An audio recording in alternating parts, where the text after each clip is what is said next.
Mardi 31 mars 2020, temps splendide, magnifique, printanier, super soleil à l'extérieur et malheureusement tout le monde bloqué à la maison. Problème mondial. État d'urgence.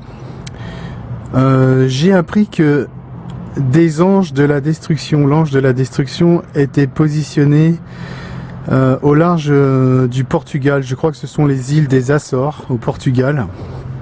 Il faudra vérifier où résident des bases américaines de B-2 Spirit. Donc les B-2 Spirit, ce sont les bombardiers militaires américains.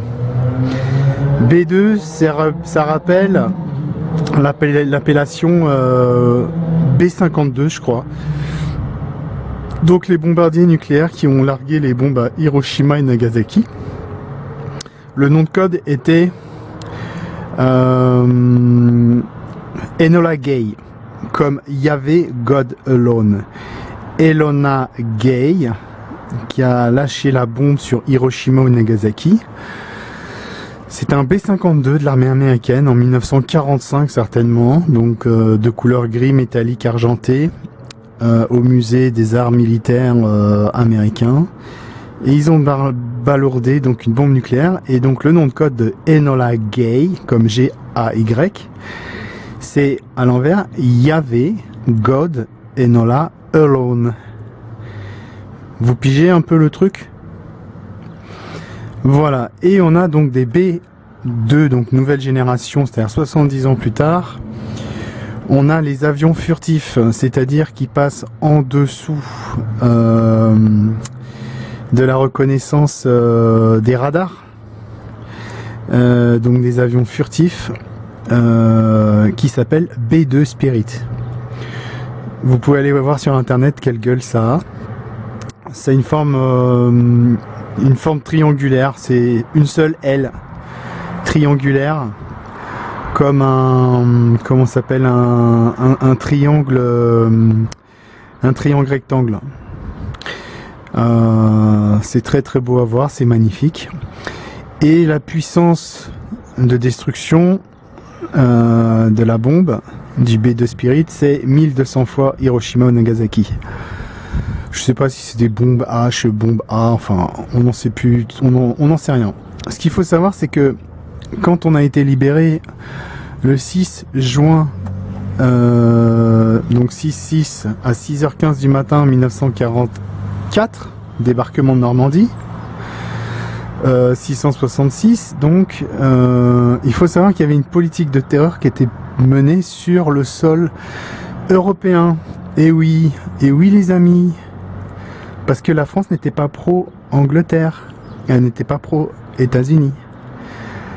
Il faut voir la propagande de l'époque de la France. La France, on va dire, action française. La France, la douce France traditionnaliste, qui, elle, avait pris la France de Louis-Ferdinand Céline. La propagande n'était pas spécialement pro-anglo-saxonne. Pas du tout même. Elle n'était pas non plus pro-allemande, mais elle était révolution nationale. C'était la révolution nationale en France. On essayait de faire tomber cette putain de république. Et donc, pour mater cette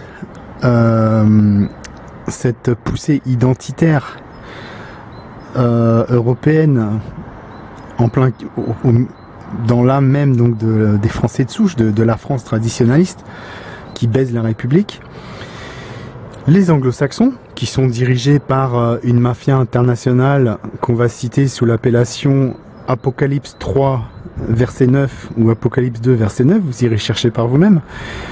Donc les États-Unis qui étaient dirigés par cette mafia internationale ont exécuté des ordres afin de mater toute velléité de révolution nationale anti-républicaine, la République des francs-maçons. Et donc pour mater les peuples, il fallait mener une politique de terreur pendant la Deuxième Guerre mondiale, c'est-à-dire ce qu'on appelle la pseudo-libération. Et cette politique de terreur, concrètement, c'était des bombardements sur les villes françaises. Donc les villes de Nantes, les villes de Normandie, les villes de Bretagne. J'ai pas les noms des villes qui ont été bombardées. Et aussi la banlieue parisienne. Je crois que Nanterre, là où il y avait pas mal de communistes d'ailleurs, ils ont été bien bombardés pendant la Deuxième Guerre mondiale. Et qui c'est qui faisait ces bombardements? Mais c'était les anglo-saxons. C'était la flotte aérienne de la couronne britannique, de cette chère reine d'Angleterre, qui envoyait ses anges de la destruction nous bombarder. Et quand l'Allemagne a été vaincue, d'abord à Stalingrad et puis ensuite par le débarquement du 666, donc de Normandie, en 1944, la couronne britannique anglaise a envoyé sa flotte militaire aérienne bombarder Dresde. Dresde, c'est une bombe au napalm pour 2 habitants en une nuit. C'était un déluge de feu au napalm. 600 000 personnes ont été génocidées en une seule nuit à Dresde. C'est un traumatisme dont on ne parle jamais de la Seconde Guerre mondiale, où le cœur artistique, spirituel, culturel de l'Allemagne a été détruit en une seule nuit par les anges de la destruction. Berlin aussi a été totalement enseveli, a été totalement détruit. Ce tapis de bombes, ça servait à mener la terreur pour que les peuples se soumettent à l'empire anglo-saxon, américano-britannique et canadien aussi, puisque les Canadiens ont envoyé aussi donc des avions pour nous bombarder. Voilà, donc ce schisme entre le monde anglo-saxon et le monde latin existe depuis la Renaissance, la réforme de Luther, donc les guerres protestantes. Vous vous souvenez de la Saint-Barthélemy? Cette guerre n'a jamais été finie. Et elle a pris une tournure tout à fait dramatique et horrible pendant la Seconde Guerre mondiale. Les anglo-saxons, les protestants, les WASP, je sais pas, les White American Protestants saxons, n'aiment pas les latins et n'aiment pas les catholiques.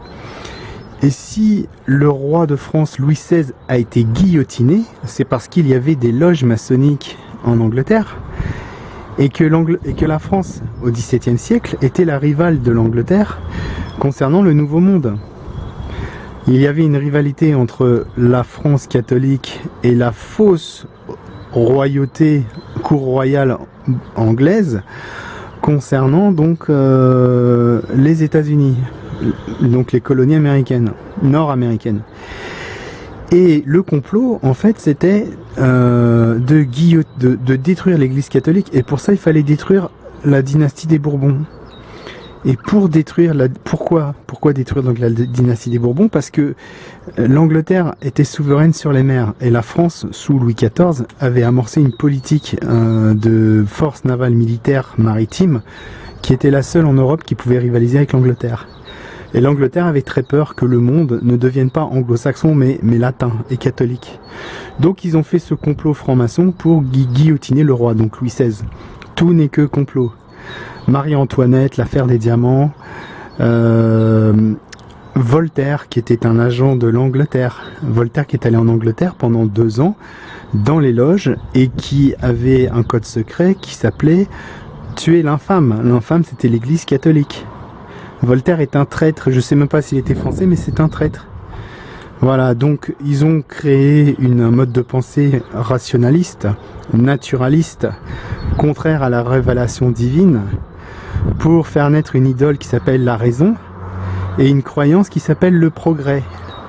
Voilà, et tous ceux qui s'opposaient à leur mode de pensée étaient traités d'arriérés mentaux, c'est-à-dire des anti-progressistes. Aujourd'hui, nous avons les B2 Spirit au Portugal, comme à l'époque de la Seconde Guerre mondiale. Voilà, c'était juste un petit point, j'ai pas le temps de faire plus dans la vidéo, mais un format de 10 minutes maximum pour télécharger rapidement sur YouTube.